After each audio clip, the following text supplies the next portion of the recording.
Hello everybody, James Williams here with another preview for you guys. Today we will be talking about the Dallas Cowboys. The Dallas Cowboys do have a matchup later this weekend against the Miami Dolphins in the Hall of Fame game. The preseason for the NFL, but just going back to the 2012 for the Dallas Cowboys and what we can expect from them going forward is what this video will be about. And with that being said, the Dallas Cowboys have only made the playoffs once within the last 5 years, and it was when they did make the playoffs. That was the only time in 5 years in which they had won double-digit games in a season, and that's when they went. They had 11 wins back in 2010, I believe. As far as last season, they finished 8-8, so they were 500. And they finished third in the NFC East, right ahead of the struggling Philadelphia Eagles, and we all know what happened there. As far as the offseason, as far as key additions, that was rather something they could have improved on. We're really just going to be seeing the same team more or less coming back. No real key additions. You had Will Allen, a safety for the Steelers, and you had Justin Durant, who was a linebacker with the Lions over in Detroit. Those are the only additions that they really had from the offseason, the free agency, and whatnot. Just really, for a team that went 8-8, you think they would have added more pieces during the offseason through free agency and things like that. They didn't seem to do that, and I'm kind of surprised. But then again, I guess that shows you how either blindfolded, I guess you can say, Jerry Jones is, or how much confidence he has in the team. Maybe both. I don't know. Anyways, they had way more losses than they did additions. Some of the key losses that they did have was Marcus Spears, who was a defensive end, and he's now with the Ravens in Baltimore. You had Felix Jones, who was in the backfield, along with some of the other running backs that they had, and he's over with the Eagles now. He'll be backing up LaShawn McCoy. Then you also have Kevin Ogletree, who was a receiver, who was behind Dez Bryant and Miles Austin. He's now with the Bucks, where he's with Vincent Jackson and Mike Williams.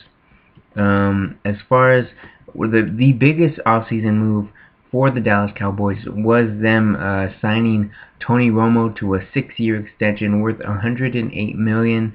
If I'm not mistaken, I want to say that's the highest amount of money or biggest contract for a Dallas Cowboys player.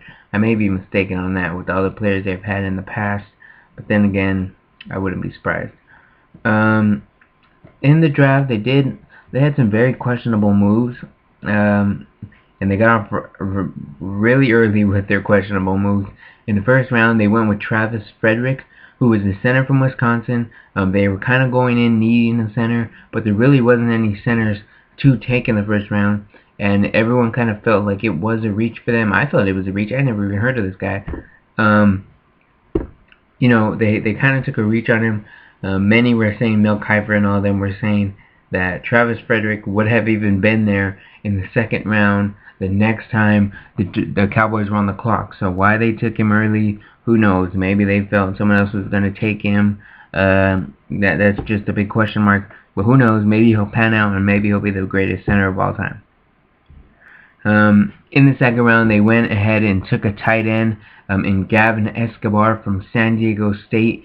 I've heard he's pretty solid. I didn't get to see him play a lot in college.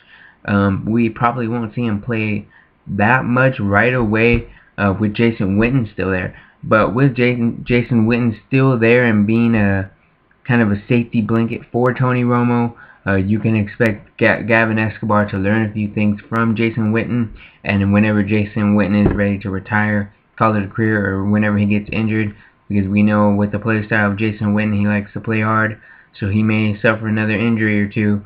Gavin Escobar could probably fill in that spot right away and learn the Cowboy system over the next few years and become the next Jason Witten.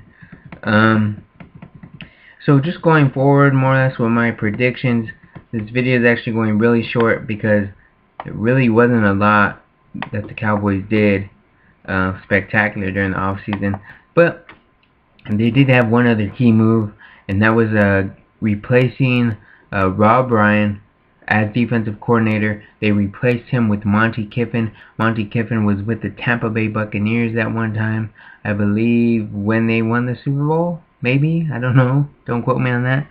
Back when they won the Super Bowl. But even when then, most recently, he was with his son Lane Kiffin at USC.